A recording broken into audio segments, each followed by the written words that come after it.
Paranormal Karen, she's so spooky. Paranormal Karen, funny too.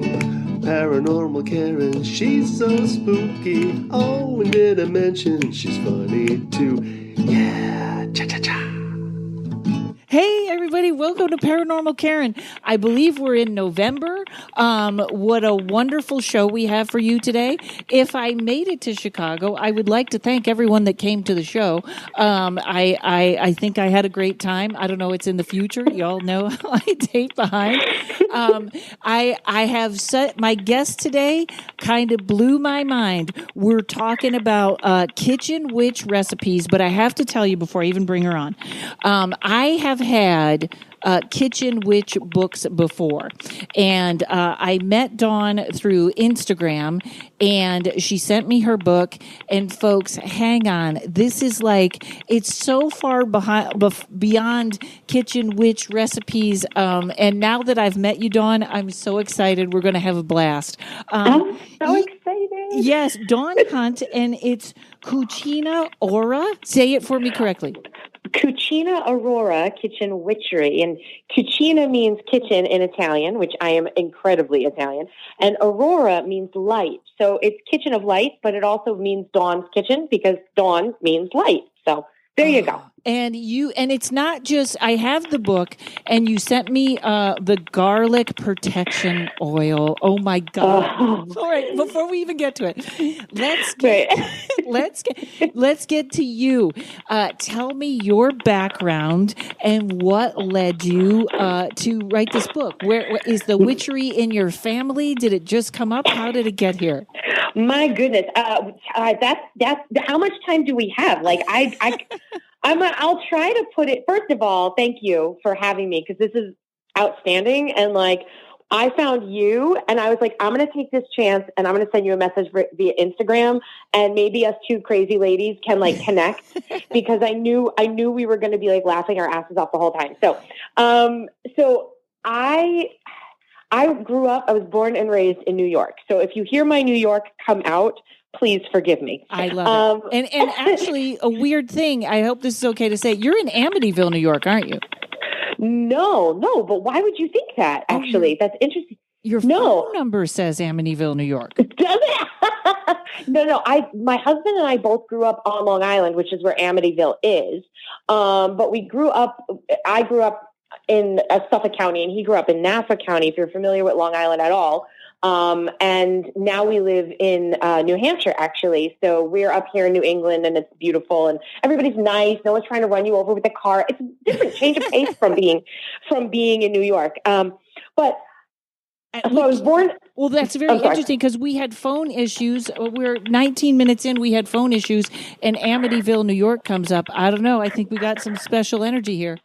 That's probably because that's how long my husband and I have had our phones. Since we lived there, like 15 years ago or 10 years ago.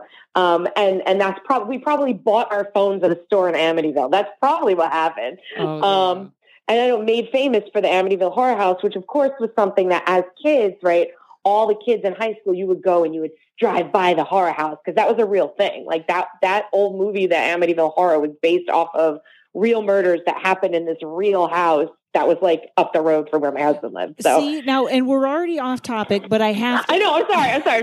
No, this is my fault. This is what I love. I loved going all over, because you're obviously not a one-trick pony. You got a lot of things going on here. Do you believe, because now they've said that the Amityville Horror was a fake, but there were murders before the thing. Do you have any vibe on this? I don't really have any vibe on it. I mean, I'm going to be like super honest. Like, horror stuff is not my jam. Okay. So like when all the kids were going to see the house when we were in high school, I was like, I'm good. I'm gonna stay in the car. So I don't really know much about it. My feeling is if something's haunted, you should just leave it alone. Like, let those damn spirits be like alone, because you're just going to bother them, and no one likes being bothered when they're sleeping. Am I right? Well, yes. So, and they should not bother the residents that live in the home. Right? Yep. How rude, right? So no, I don't really have any feedback on that. I mean, like I said, I was born and raised on Long Island. I lived there my whole life until about 10 years ago. And I was raised in a very traditional Italian Catholic family. So the fact that I make my living as a professional kitchen witch is really interesting. And the thing is that even though they're Italian Catholics, right? I mean, food is your religion when you're an Italian person, right? Like let's be realistic. We eat at a funeral, we eat at a wedding, we eat at a birthday. If you had a bad day, I'm going to make you a sandwich. Like that you eat, right? You eat and you prepare food. And so there is this element of cooking for and with love, cooking for and with intention for yourself and with the other people that you're living with or providing for. So in truth, I think there's a long line of this type of craft in my family, though they would never ever call it that.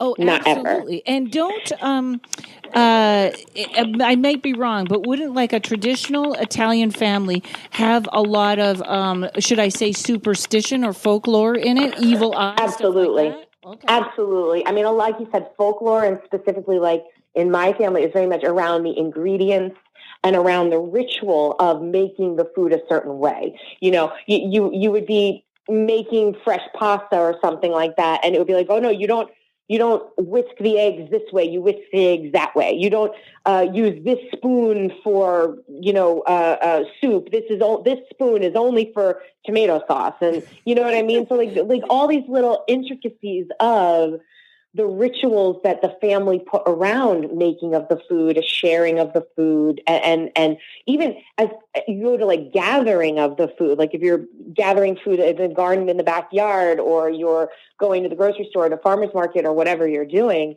I can remember being a little kid and my grandmother making dandelion omelets. And like it was a thing in the beginning of springtime where when the fresh dandelions were coming up in the yard, she would go out and pick the weeds and chop them up and scramble them into eggs. Wow. So hold on already. I already have 10 questions. I had a friend that was dating a guy in Italy, and she once was like, she went to use the ziti noodles instead of the spaghetti noodles for something like so American, like, no, they're just noodles, right? And he was like all freaked out that she would put a shape of noodle inside the wrong sauce or something. No, yeah, because a certain pasta is for, like, you don't use ziti. You can't use ziti for marinara sauce. You use ziti for your bolognese. Like, there's a whole thing. Like, and is it ziti or is it rigatoni? Does it have like the ribs on it, or is it like smooth and penne versus rigatoni? Like, it's a whole thing. It's a whole thing. 100% right. It's a whole thing. But also the seasonality of cooking with food, right? So again, like I was talking about the springtime, and my grandmother would make those dandelion omelets, and then in the peak of summertime, we would have stuffed squash blossoms, right? Because nothing went to waste. She would go out into the garden where she was growing zucchini and pull the blossoms off the flowers and stuff them full of cheese and fry them in the pan, and that was dinner. Well, now, for some reason, I want to say this year, dandelions keep coming up, and now I'm very curious. Except that in Los Angeles, I'm sure they're all full of pesticides. But sure. Do you eat? Someday, everyone knows I'm going to have my little trailer on the side of the mountain. So I pull a dandelion out, and I know a dandelion because I'm from Massachusetts, and we used to pull them and whatever and play with them. Do you eat the yellow part on top? There's a milk in the middle. It's like a straw. What's happening with the dandelion? So you're using the greens, actually, the leaves. Now, I do have some memory of my grandmother using the stem, the milky part, but not often because it's very bitter. She would use the greens, which you can actually like buy in the grocery store. In some well-stocked grocery stores, they'll sell like grown dandelion greens, and you could mix them in salads, or you could saute them, or you could color them like collard greens. But they're that same sort of, they're like a bitter green leaf. And, sauteed with garlic and olive oil, like everything, sauteed with garlic and olive oil, and it's good, and very, very nutritious. And that's like a childhood memory. And like all the kids all have that memory of my grandmother making dandelion omelet. Well, I have a problem with garlic. I actually kind of had to stop with it because garlic, and we both have the same cough on either. I know. Excuse me. I'm so sorry. That's all right. Just tell me if you need me to stop to hold for a second. Hang on 1 second because I took a. All right. So there's I don't know if you remember this, but when I was a kid, there was a tree at my grandmother's house, and we would pull off the twigs, and if you pulled off the bark, and it was a very small twig, but if you could pull off the bark, you could suck on it, and it tastes like root beer, and it says a sassafras tree. Sassafras. Okay. Yeah. And now that I think about it, I think about what hillbillies we must have looked like with twigs coming, like, oh, we're having root beer twigs today, you know? But that's how they make root beer. Yes. That's how they make root beer. Is sassafras, right? Sassafras. Yes, it's probably all chemical now, but it was so good. I got to make some home. All right, so we got root beer in. So dandelions, all right, everything out of the yard. I love that. And your grandmother must have known like what's poisonous and what's not, right? Oh, sure, I'm sure. I mean, that was never a conversation. You didn't ask. Your grandma made it. You just ate it. You know. So that's when I say like, your question had been, you know, was this in my family? And in practice, yes. In name, no. I kind of discovered the pagan path around my first semester of high school, and then I stumbled across a book on kitchen witchery when I was about 20 years old. And I remember opening that book and going, "Holy crap! This is what I do. This is who I am." When it was talking about using food to stay connected to Mother Earth, right? Using food seasonally to stay connected to nature, using food to kind of glean your spiritual goals, and saying, well, you know, we keep talking about garlic, and that's like one of my favorite things, but garlic being for protection, it's got protective qualities, it banishes negativity and all of that sort of thing. You know, putting that intention into the food and thereby doing the energy work with the food and then taking that food in. And I was like, this is what I do, like, you know, sacred cooking. And that's my happy place. That's my spiritual place. And I was like, holy crap, I had no idea there was a name for what I had been doing all those years. And at that point, I started kind of gobbling up, for lack of a better term, everything I could get my hands on that was related to kitchen witchery. And what I found in those early years of studying and practicing kitchen witchery was that I found the principles that other people were talking about fascinating and really wonderful, educating me on how to do things. But I found that recipes were not like, they weren't fun recipes. They weren't easy ingredients. They were not necessarily for everyday use. Right. And no one was really talking about how food and preparing food and eating food is something we do every day, right? Okay, so as a witch, as a pagan, I wish I could be dancing naked under every full moon, but let's face it, that's not reality, okay? Not in the snow, yes. Right, right. Not only not in forget the weather, but like you have jobs, there's traffic, there's family obligations. People are taking their kids to soccer practice. Maybe maybe the cat threw up all over the place. You have to clean that up. Like, that's the reality, okay? That's the reality. So, but what do you do every day? What do you make sure you do every day? You eat. You stop whatever you're doing in the middle of the day to eat lunch, or start your day with a cup of coffee. Those little moments, whether you're cooking a 4-course meal for, a holiday, or whether you're just, grabbing something to nourish you in the middle of the day, that is magical. That's alchemy. You're taking a raw ingredient and turning it into something to nourish the body and soul. That's magic. And I don't care what anybody says. There is magic in that. There is spirit in that. So what I found when I started studying that, no one was really talking about that. And I was like, wow, this is what I do. And I started kind of forming my own brand of kitchen witchery and going, this is what I practice. This is how I do things. And people were like, wow, no, I get that. That really makes sense. And then creating my recipes that were easy, right? I mean, if you look at the book, everything is like shit you can make yourself. Like, it's not, and you're like, it's fancy. I made it. But like, it's easy. It is. And you know what else? And I can't wait to get to spices with you. It's easy because the other book I had, which I don't know where I got it, and it was like bread, and there was like 50, like I'm an apartment dweller. I don't have a kitchen full of, if I get a house, I may have a kitchen full of spices and everything that I can go, oh, I use that every 10 years. Right. But it was so complicated. Yeah. But here's the thing, even when I open up your book, this is the part that interests me. So I went right to cinnamon. Cinnamon's my favorite. I love a cinnamon. I'm not a terrible cook. I always say I can read so I can cook, but you have the spiritual nutrition and the magical practice of what things are like, even just cheese and stuff like that. And this other one, it just felt like, oh, I can't take that kind of time and then have a chance of it not working. Right.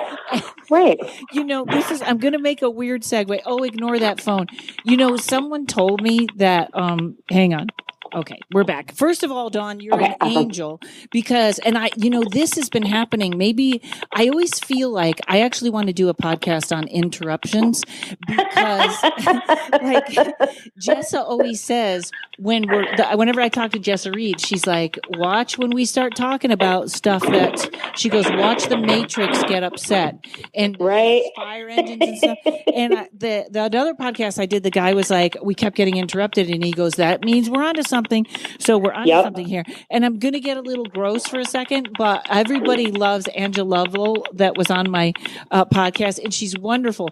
But there is, and this is the only gross thing, folks, there is like a witch's spell that has to do with a female's body stuff to trap a man, which is not what we're talking about here at all. That's not what we're talking about. Not what we're talking about at all. And it's a weird, like, folk tale that is everywhere, and it seems more like a black magic spell, isn't it?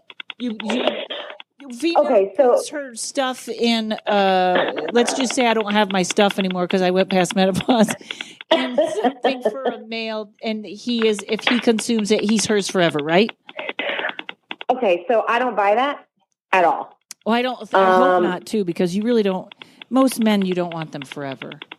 That's part of the spell I don't buy. I can't say that I have the most wonderful one. And I do want him forever. So I don't want to put that out in the world. Okay. My husband and I have been together 20 years. We met in 2000. So yeah. And we still love each other, but it's amazing.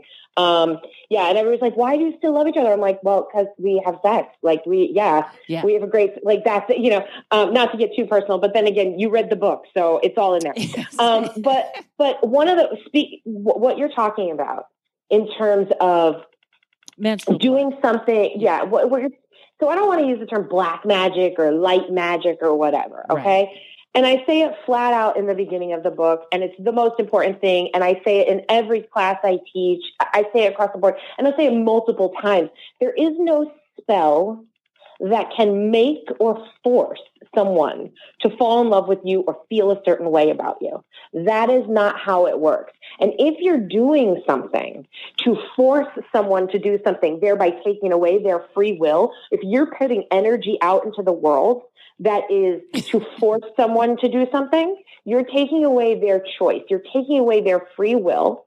And that is manipulative. Mm-hmm. That is, it's negative. It's conniving. It's underhanded, especially because mostly in those cases, it's someone who has already told you they're not interested, someone who might be in someone else's life, someone who might not be good for you. Right. You might decide you're madly in love with this person, and then you try to force them into a relationship with you, and that's not the right person for you. Mm. And then you wind up having a horrible relationship and wind up getting divorced, and it winds up being bad because you were never meant to be together in the first place.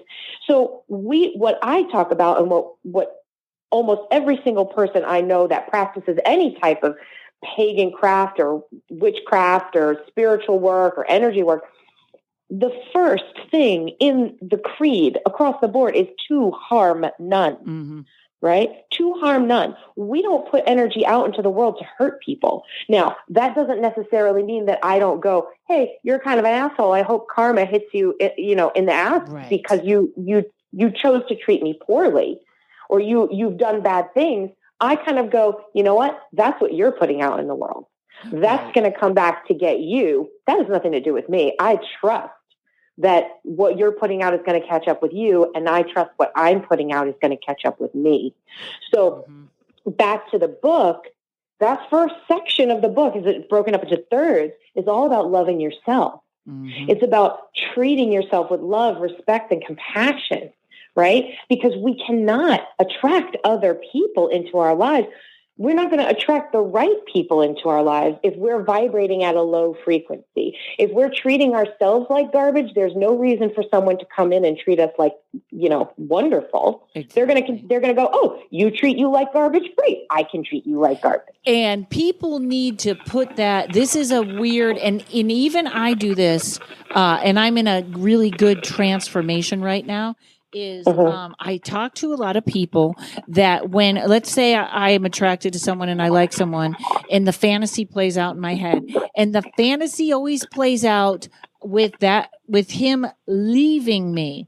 And that's an adjustment. And a lot of single people, and you know what? I'm not even about getting married or finding the one, but a lot of single people are so beaten down right now and not loving themselves that I will ask them during a reading, I'll go, is that how you always see it end? And they're always like, yes. See, so much more than food. Hold on a second, folks. We will be right back. Hey, everybody, let me tell you about my friend Elaine Hathaway. She's not just an incredible tarot reader. I know because I had a reading. She also does curse breaking, healing and prosperity magic, and the removal of dark entities. I had a client that was constantly being bothered by a dark entity. I sent her to Elaine, and man, she cleared that situation up right away. It was so impressive. She does so many things. Please check out her website at therisingmoon.com.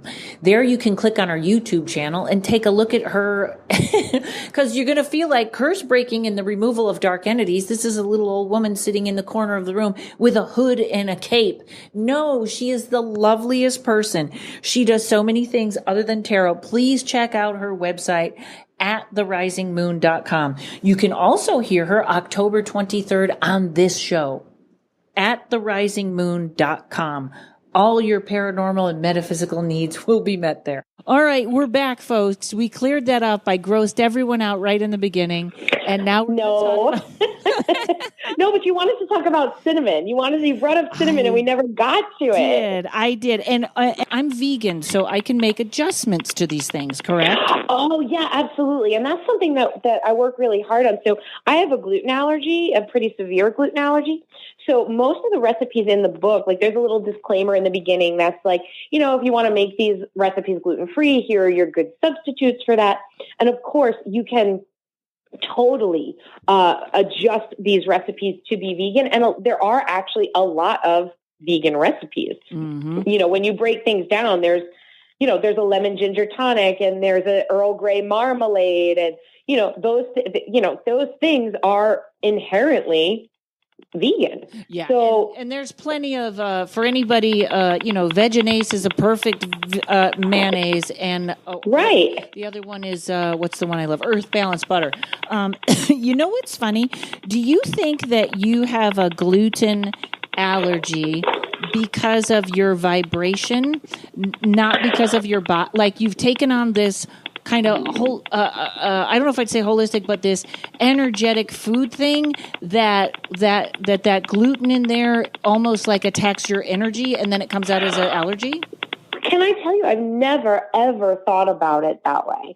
And so, wow, now I feel like I've got to do a little spiritual work after this conversation, really meditate on that, because I've never thought about it that way. I was diagnosed with a gluten allergy about 10 years ago, around the same time, just before I moved from New York to New England. And, I had been sick my whole life.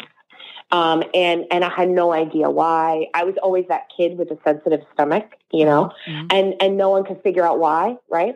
Especially because when you don't feel good, you eat toast and, crackers, right? You're like, oh, just have toast and crackers. Just, oh, you have an upset stomach. My mom would like force feed me saltines. And I was like, oh, okay. Because no one ever thought the crackers are the thing that's making you sick, right? Right. So when I found out about the allergy and I was diagnosed with the allergy, now I do not have celiac disease. I just have a very bad allergy. I also, at that time, it was right around the time I did start my business. And I took out all of the things in my life that were artificial flavors, artificial, chemicals, fast food, all that stuff. I took that out as well. And I think there is something to say about the way wheat is grown in this country versus the way it's grown elsewhere. So I definitely think that there could be a spiritual component to that. I don't think it's solely spiritual. I do think that I definitely have a physical reaction when people are like, oh, are you sure? That's not really a thing. And I'm like, really? Because I ate a pizza by accident. I thought it was gluten-free and it wasn't. And I was sick for days. I absolutely think it's physical. I think it's I always feel like it's a combination. It's like my friend that's an animal communicator was originally allergic to animals. And she was like, if this is what I'm supposed to do, God, you got to fix this. And now she's not. But I think your purpose in life, which you have found, is about food, and this sort of lower yucky vibration was like but I'm sure it makes you sick. I have no doubt that it's still a physical, but it's like you were meant to bring out these messages.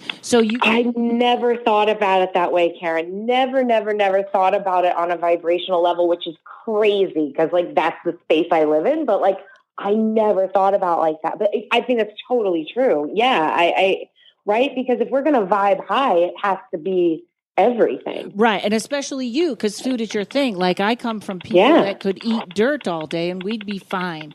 Because I will not allow it. I will not allow it. Don't do it. Don't. No, it better be delicious dirt. I'll make you the best mud pie you ever had. Well, I'll tell you, if I add your garlic oil, everything's going to be good. If I add that to it, my it's so good. But did you love that? Did you love it? Are you kidding? I'm going out to get a Beyond Burger now because I want to cook everything. It's so good. We're going to get to your food. We're going to get to your oils and it's so good. And I am a person that could drink a cup of olive oil. And any kind of oil. And it's so I'm just thrilled. But I think when people, you know what I mean? Like that is like, what if ho-hos and ding-dongs were fine for you all the time? Maybe your purpose would have, gone a different way or something. But anyways, but you're exactly where you're supposed to be. So I have another friend that's like that, and she has that high vibration, and I'm always like, it's got some do. Okay, so I want to jump right into, because I'm a little bit of I'm a very simple eater. It has to be easy, and now I get an organic thing delivered that's like all vegetables, and then I kind of tinker with it. But I have a cinnamon obsession, and for all of my life, I've been trying to make cinnamon perfume. And it's very hard to make because if it's an oil, it burns the skin.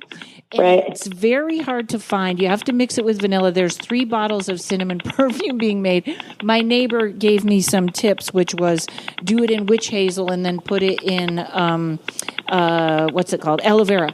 So I got the cinnamon sticks. But tell everybody, because why cinnamon is really erotic. So it can be erotic. The way I use it is mostly for love, comfort, and belonging. So cinnamon is a traditional hearth and home food. It's a spice that kind of unites people that live in a household. It's a spice that, I definitely want to use the word spice because it's not an herb, right? It's spice that's not like hot pepper, right? It's a cinnamon, right? So it's something that it helps create bonds of belonging within people, but also specifically within like families. and close-knit groups of friends. So when I'm talking about cinnamon in this book, that's how we're using it, because it is this kind of traditional home blessing spice. So I've been trying to attract men with cinnamon, and I'm just reminding them of their mothers. Well, I certainly hope not. Jeez. But what you might be doing is making them feel comfortable and making them feel like they belong and creating a space in which someone feels safe and cozy. And think about the smell of cinnamon and you think about what imagery that brings up in your brain, right? And it's perfect to talk about it right now as we're in the middle of the fall and you've got pumpkin spice, you've got apple pie, you've got everything.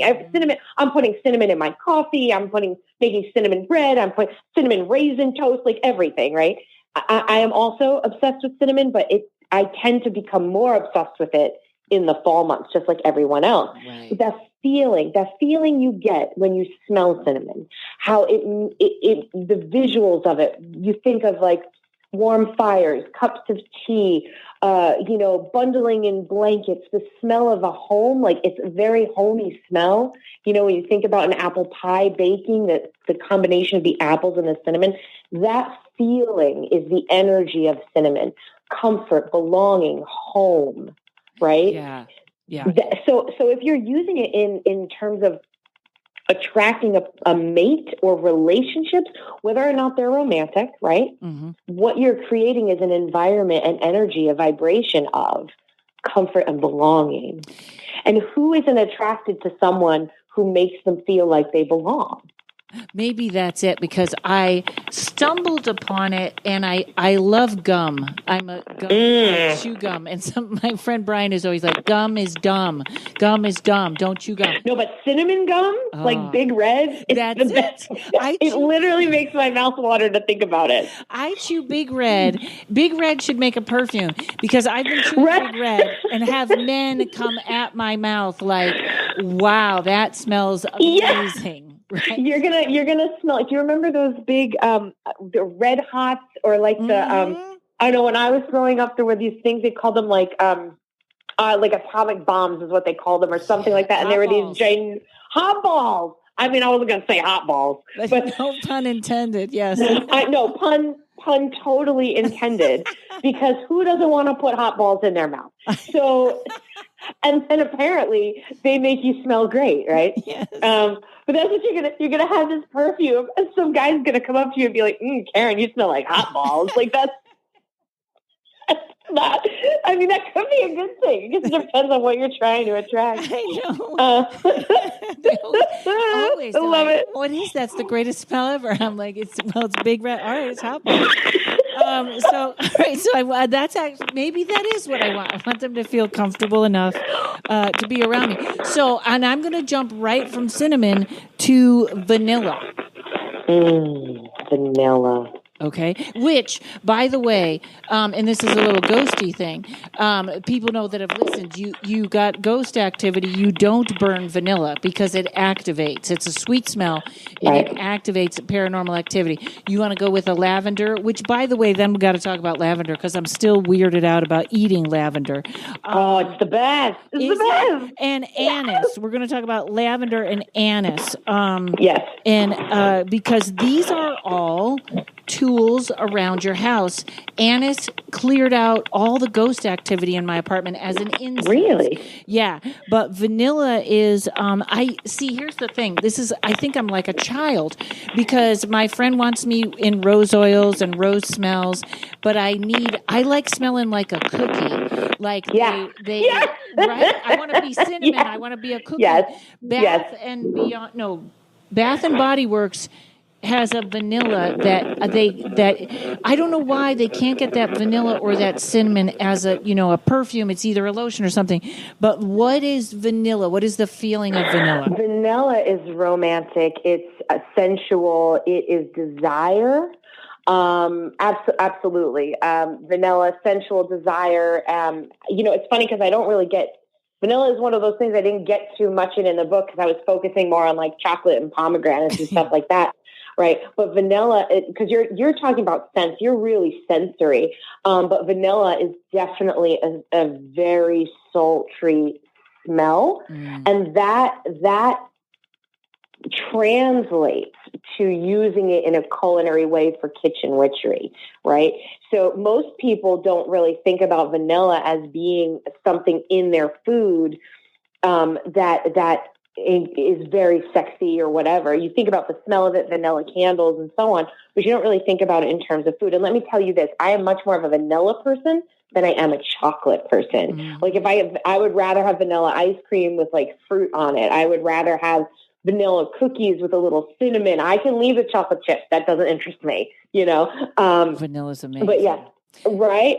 It's very sensual, very romantic when you're using it culinarily. So you have to remember that you can put vanilla extract when you're cooking and you're doing kitchen witchery. You can put vanilla extract in a lot of things, right? You could throw that in a smoothie. You could put that in a cake. You can put that in your pancake mix. You can infuse your foods with vanilla, even if it's just a dash for that energy. And it's you know what somebody told me is their mother used to use that as perfume, but it doesn't stay. I know that you're talking food and I keep going to smells. I don't know why. That's just your experience. You're very sensory in terms of what's the word I'm looking for? I don't know the word I'm looking for, but you're very into that sensation of the smell versus the food. Well, you said so I want to go back to something you said earlier. Mm-hmm. You said earlier, I'm a terrible cook. I'm not a good cook. And I want to, just so everybody out there can hear me say this, you don't have to be a great cook to practice kitchen witchery. Mm-hmm. I think that's really important. People think I'm a terrible cook, so I can't do this type of energy work or this type of spiritual work. That's bullshit. Okay. Anybody can do this, and you've probably already done this because it's all about intention and visualization. So it all comes from you and your heart center, right? So if you're sitting here saying to me, I'm a terrible cook, guess what? Yup, you are. Right. Right? Right. Absolutely. Right. If you open up this book and you go, wow, this looks great, but I'm a terrible cook, I can't do this. You're right. You're right. Yeah. And there's nothing I can do or say to change your mind or to make you better. Right? If you were to open up that book and go, you know what, this looks interesting. I'd like to try that. Let's see what I come up with. That's the definition of open heart versus closed. And to do this type of energy work, you need to be open, you need to be honest, and you have to be grounded in positive energy and intention. I want you to think about this. I know you do tarot and I know you do all kinds of other spiritual stuff. When you're talking about spiritual stuff and you're talking about practices or spellcraft or whatever, oftentimes we are lighting a candle or lighting our incense or doing a spell or something, and we're sending that energy out into the world. And we hope that that energy hits its mark and finds its way back to us. When we're doing kitchen witchery, we are focusing our energy, right? Focus into a physical food that is not only representative of the energy that we're working with, but is also already innately packed with the energy we're talking about. Like we're talking about cinnamon, right? That's the innate property of it. Yeah, it's spicy. It tastes like this. It's brown. Those are the physical properties of it. But the energetic property of it is that welcoming, that bonding, that comfort, right? Now you focus your mind, you raise your vibration to that visualization of comfort and bonding and togetherness. And as you're making maybe some cinnamon tea, you're stirring and you're thinking about those intentions and you're putting that energy is going directly into that cup of tea. And then you physically take that into your body. It's a very, very potent form of energy work. So if you're in a shit mood, you're putting shit energy into your physical body, right? So now I can prove to you that this is a thing, right? Everybody has had a day where they've made a recipe that they've made 150 times, right? I've made this mac and cheese 1,000,000 times. It's the thing I make all the time. But maybe today you had a terrible day at work. You got stuck in traffic. The dog got out of the yard. You're soaking wet because it's pouring rain and you had to go get the dog from wherever he was. And now you come inside and you make that macaroni and cheese. The macaroni and cheese you've made 100 million times before. Only this time it comes out like garbage. Maybe the noodles didn't cook properly. Maybe the cheese got clumpy. Maybe it didn't cook all the way through. But whatever it is, it came out like garbage. Now, why do you think that is? Yeah, that I think it's just the energy you put into it. Exactly. So if that's true, if you can screw up a dish that you know by heart with crappy energy, what does that tell you about putting positive energy, positive intentions, high vibrations, and visualizations into your food?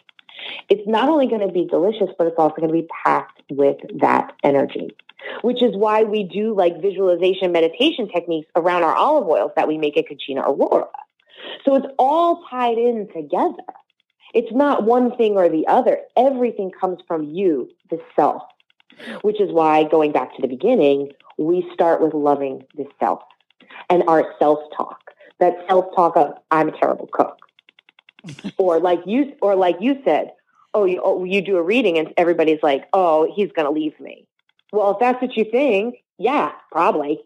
Right. And my friend Derek always says that when you, whatever it is you're taking in, whether it's water or something, you are to say, I love you.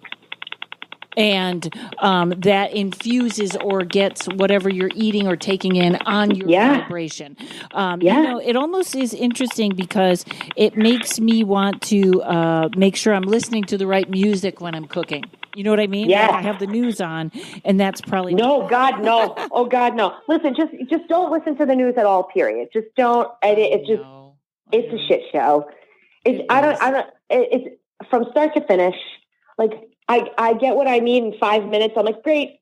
Everything's the same. The world's still a dumpster fire. Great. Then I'm going to go back along my day. Fantastic. But no, you definitely shouldn't be listening to the news when you're cooking. Absolutely not. Absolutely not. All right, everybody, hang on 1 second. We're going to be right back. I got some more food questions, and then we want to talk about your products that are on your website. So everybody, hang on. We'll be right back. Psychic medium and buddy of mine, Terry Huberman, is with me today. Terry, you've given me so many great readings and healings, and now you've got everything together in one package. Tell me about that. I sure do. So this package has energy healings, readings, and coaching. Coaching, that's the best. And people, they buy the package. You give them coaching once a week? Yeah, so we meet online once a week, and in between, there's support as well. And who would this be for? This is really for folks who are in indecision, needing to get into their intuition because they're blocked or stuck. They need to move forward. And so we explore what the root causes of the problems are. And helps them get out of their own way. Yeah, absolutely. Terrific. And what can they expect from this? Sure. So moving from anxiousness to confidence, accessing their freedom, joy, and security, and really being in alignment with themselves so they have that clear direction, so they know, aha, this is what I need to do next to reach my goals. So now there's something that's free so people can talk to you and see if this is for them. Yeah, absolutely. On my website, terryhuberman.com, there is a page where you can click, and it's the intuitive coaching package. And there is a button there that says schedule a free call. So you go ahead, schedule it. We'll get on a call and you can learn more about this program, and we'll see if this is a good fit for you or not. See if there's chemistry. Yeah. Beautiful. It's an odd date. TerryHuberman.com, TerryHuberman. I highly recommend it, folks. You're awesome. Oh, thank you. I literally want every podcast to be like this one. Oh, this is fun. I love you. You're so great. We're at recording, by the way. Thank you very much. I'm glad that made that on the air. That's fine. I love this. And then you have the noodles on there. Okay, so maple syrup. and brown sugar. Obviously, I have a sweet tooth, but talk about seasonal, and you are up in New Hampshire, where it is, and those maple sugar candies, the diabetes candies that are just made of maple syrup. Oh my God. Yes. Okay, so again, born and raised in New York, what we had for maple syrup was Aunt Jemima. Okay, it was not maple syrup. I did not know real maple syrup until we moved to New Hampshire. And because I'm in the food business, I get to go to all these food shows, and I have a lot of other friends that are entrepreneurs that are also doing, gourmet foods. And I tried this New Hampshire maple syrup. I'm going to give it a plug because it's so freaking delicious. Ben's Sugar Shack. This kid has been making maple syrup since he's 5 years old. I have never had anything so good. So okay. So do you like spicy, Karen? Do you like spicy? You know what? I see. This is how out of touch I am. I think so. I didn't used to like peppers, and now I like peppers. Not too hot, but a little bit of a pizzazz is good. So I'm going to tell you like one of my favorite things, and then I get back to the uses for the magical properties of maple syrup, right? So I take sweet potato, I cut it up in bite-sized pieces, and then I drizzle it with my own hot pepper oil, which is like a chipotle. It's not super hot. It's like a smoky sweet heat. And then I drizzle it with Ben's maple syrup, and then I bake them. So it's like smoky, sweet, mapley, candied sweet potatoes. It's like, I don't know. It's like the best thing you ever put in your mouth. It's so good. Yes. So maple syrup, of course, maple syrup connects us right to tree energy, to green man energy, changing of seasons. So it's really good if you want to work earth magic, and it's also a favorite. Anything sweet and syrupy like that, whether it's maple syrup or honey, is a favorite of fairies. So if you want to get into fairy work, you want to get into nature spirit work, these are things you would make offerings of.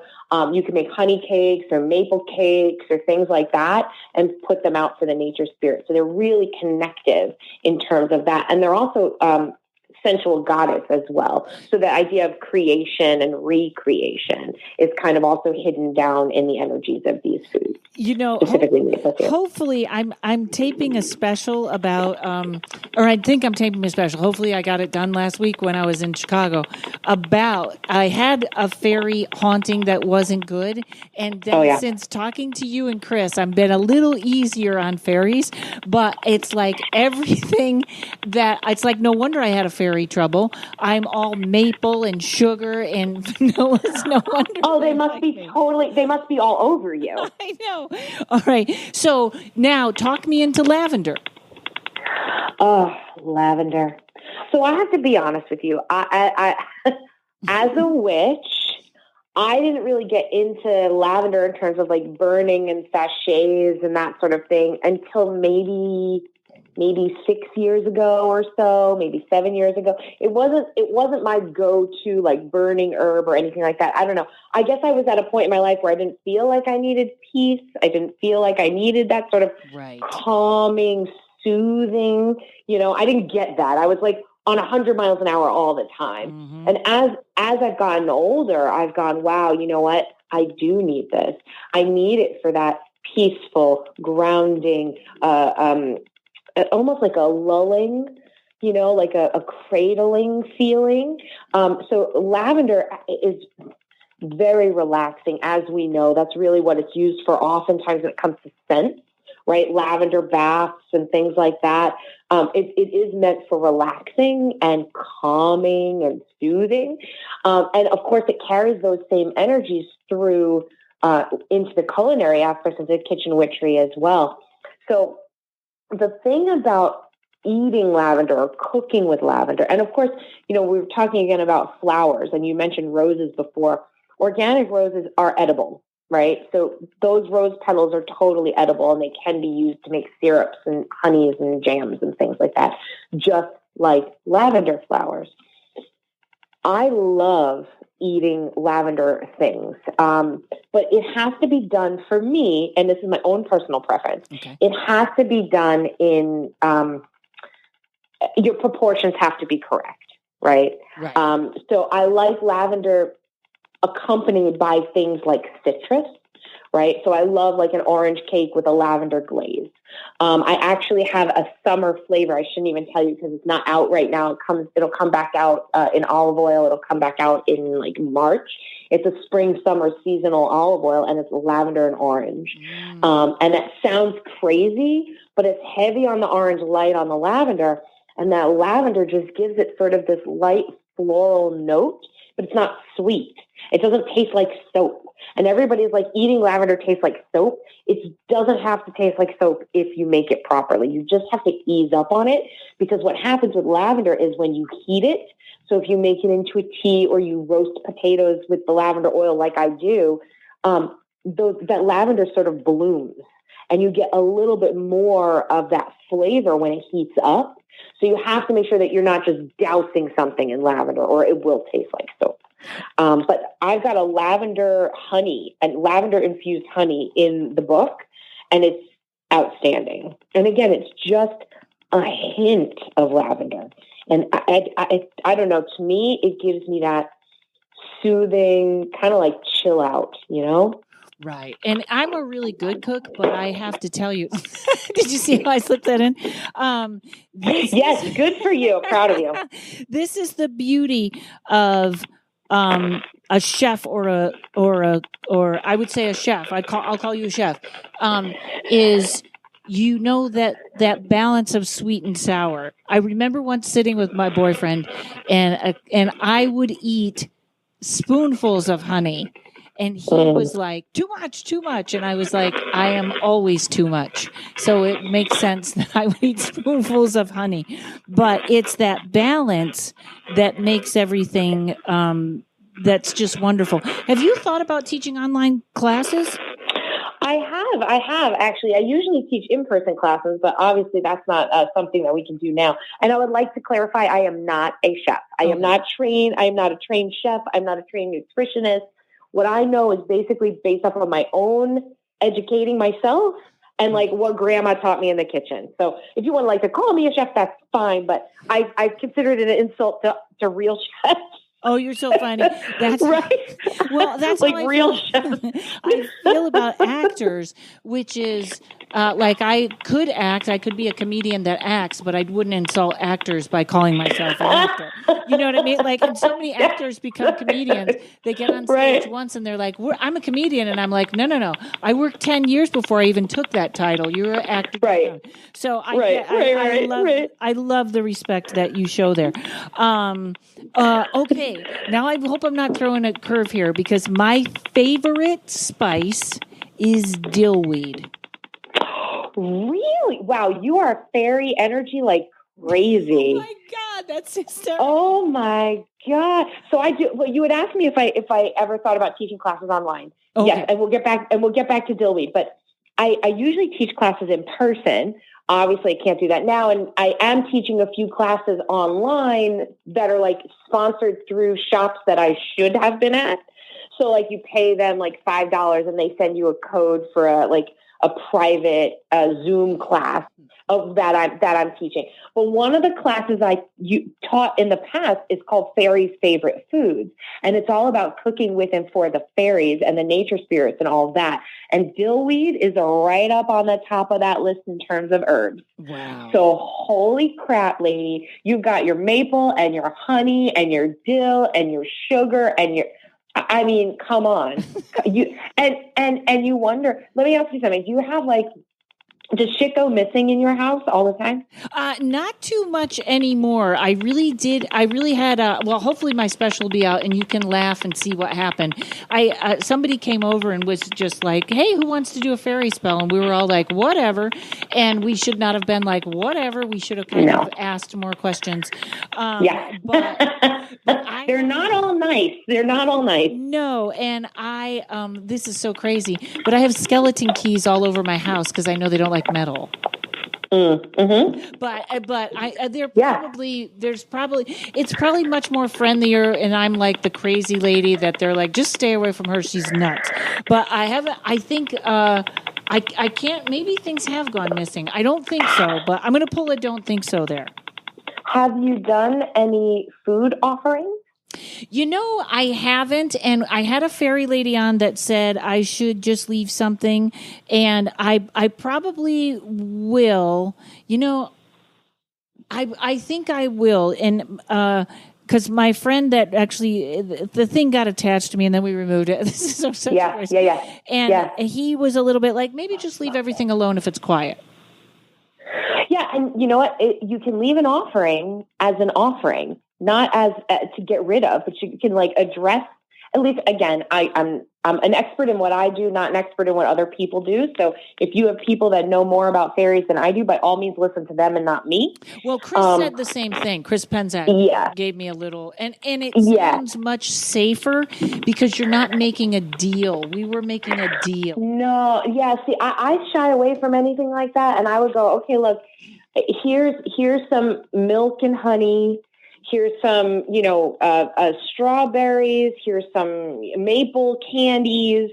And I'm going to leave these outside of my house, right? Here, little fairy, I'm leaving you these things, and I'm leaving them over here.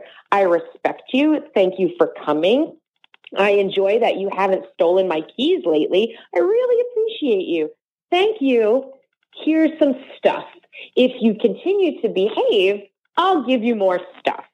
See that if I buy and get the piece of land and the place I want, not only will I do that, I'll do a tobacco offering to the elementals and just let everybody know that I'm there for that.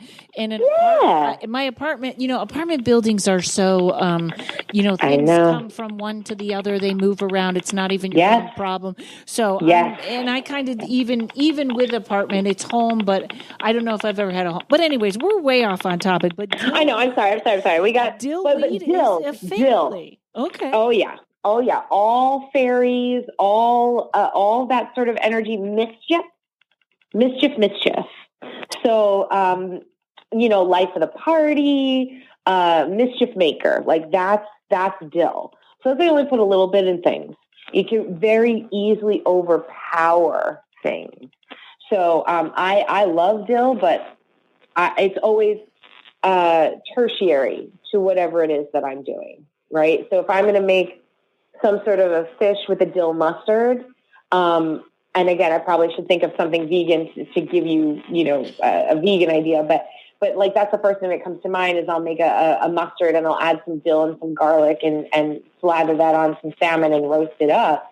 The dill is the last thing that I do, and it's always just a pinch, because I don't want the flavor or the energy to overpower the other things that are going on. Okay. So my favorite, if I'm running late for a show or something, my favorite is, so like I said, I have a vegetable thing, is pasta with olive oil and salt and dillweed, but I use a lot. Wow, you throw dill. Now, do you like that when it's cold as well? Oh, I don't know if I've eaten it cold. It doesn't last long once I've made it. It's just eaten. That sounds delicious. I ask you that because oftentimes I'll put dill in a cold pasta salad, but I've never had it in a hot pasta salad or in a hot pasta. I rarely make I rarely make this anymore, but I used to make a macaroni salad with just a little bit of curry. Really? And it was so interesting. Yes. Love it. Okay, last spice I'm going to throw at you, and then we're going to get into your products. Turmeric. Is it turmeric or turmeric? Turmeric. It depends. I say turmeric. Okay. I say turmeric. Got it. Okay. Yeah. Isn't turmeric the best? It's like my new favorite thing, or I shouldn't say new. It's been a couple years that I've been a little obsessed with turmeric. It is so good for your physical body. Turmeric is something that obviously we know. I don't. People either love it or hate it, right? Mm-hmm. But turmeric really is a healing. It's a healing root, and it's very similar energetically to ginger. So it's healing, purifying, cleansing.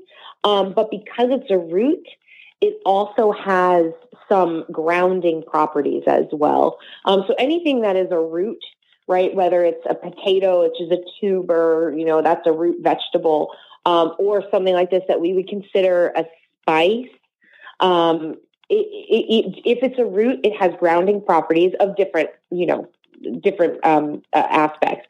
But the primary energetic qualities of turmeric is healing, right? Very healing on our souls, very healing for our bodies.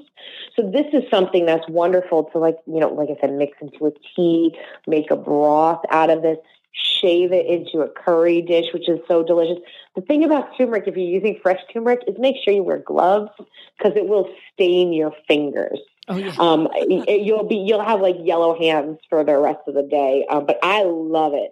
And since I have discovered how much I love it, I take a turmeric pill every day because it's so good for your circulation. I make my own capsules of it. Yeah. And, yeah, right. I take, like a supplement, like it's like, not a capsule, but like, a pill. I don't know, the other thing, a pill, right? It's there's an ancient Korean, they call it golden milk, which is... Yeah, oh my God, I love golden milk. It's, what is it, almond milk and turmeric? Turmeric and ginger, and I want to say that they put something else. I want to say they put cardamom in it, which I also love. Okay. Cardamom. Oh, and that's supposed to be unbelievably healthy too. Have you had it? No, but my friend that was so sick, good. They kept making it for her. Like, I don't know why they kept making it. It must be very healthy. Yeah. And I said I wasn't going to, but this is my last food that olive oil, all consume constantly. Yes. And that's friendship. I mean, olives and olive oil is just pure friendship and connection, which kind of makes sense to me. So there's another class that I teach, and hopefully it will be the next thing that I'm working on, which is food for divination. So for you saying to me, like, these are my favorite things, or this is something that I crave, and being able to say, this is your food totem because this is the food that you resonate with the most. And these are the foods you're craving because, like, basically doing divination. So I am hopefully crossing my fingers working on an oracle deck with these foods. So wouldn't that be freaking awesome? I know, I'm very excited about it. So olives being friendship and basically connection. And it makes sense to me that that's one of your favorites because just getting to know you, you're all about connecting with other people. You're all about sharing experiences. So it makes sense to me that olives are something that you love. You know, it's so, life is so amazing in that. So I've been on the dating apps now. I kind of went crazy on them. And there's this one guy, oddly enough, a chef, a real trained chef. And he's ghosted me so far, but all he kept talking, everything he said, he was trying to make connections. And he used the word so many times that I haven't gotten a chance because he kind of ghosted me to go, what are you disconnected from? So it's funny that you said that I'm connecting because I was like, I guess I didn't connect there or something. You know what? Like, it's just interesting when a word keeps coming up, you know? But thank you for that. And so now I got your website open. So all the things, like you got me this garlic olive oil infused, a garlic infused olive oil as though you knew me. As though you just saved me a step in the kitchen. Yeah, well, that's sort of exactly how the company started.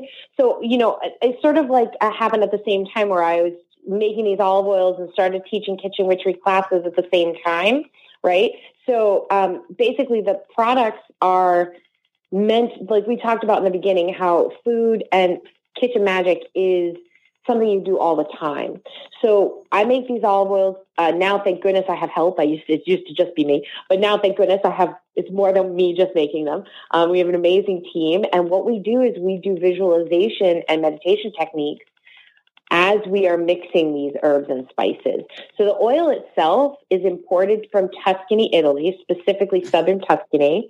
I bring that in. It takes 10 weeks to get to me on a boat. Wow. And it comes through New Jersey, and then it gets on a truck, and it comes all the way up here to New Hampshire. And it is virgin, not extra virgin. And I do this on purpose because I want the burn temperature to be a little higher. And I don't want that strong extra virgin flavor because I want the flavors of the herbs and spices to come through. So it is a conscious choice. Lots of times I get criticism for that. Well, why are you using extra virgin? Like, I don't want to use extra virgin. I want to use regular virgin olive oil because of its flavor profile, because it's been through the press a couple of times. I'm looking for a specific flavor in that oil. So this is why we use this particular oil. And then all the herbs and spices, you'll see if you're on the website, we've got a bunch of different flavors of oil. All the herbs and spices are mixed by hand, and each bottle is literally filled individual. That's what I was doing all day today. I was making garlic oil. Wow. So like I got to the office this morning at 10 in the morning and I got home at 5. So I knew I would have, so I was going to get together with you. But in between that time, I was literally filling each bottle with a funnel. Wow. And that's how we do it. And what's crazy about that is even though we're still doing everything by hand, we have some machines that are like hand operated machines. We can make 1,000 bottles a day if we're really pushed. Because I have the best team in the world, but we are still doing everything by hand and doing visualization techniques and meditation techniques. We don't allow negative energy on the production floor.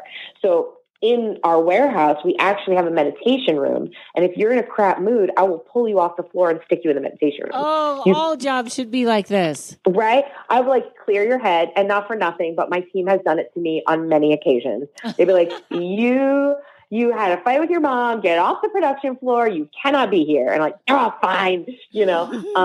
So we really take these principles of kitchen witchery, visualization, energy, vibration, and really adhere to that in the product that we're making. And then on top of that, it's actually a great product.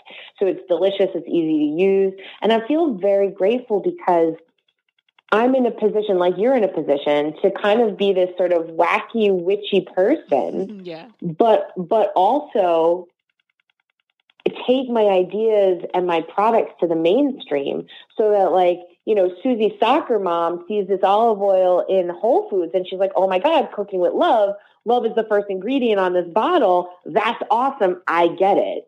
And she loves it just as much as like the pagan community loves it.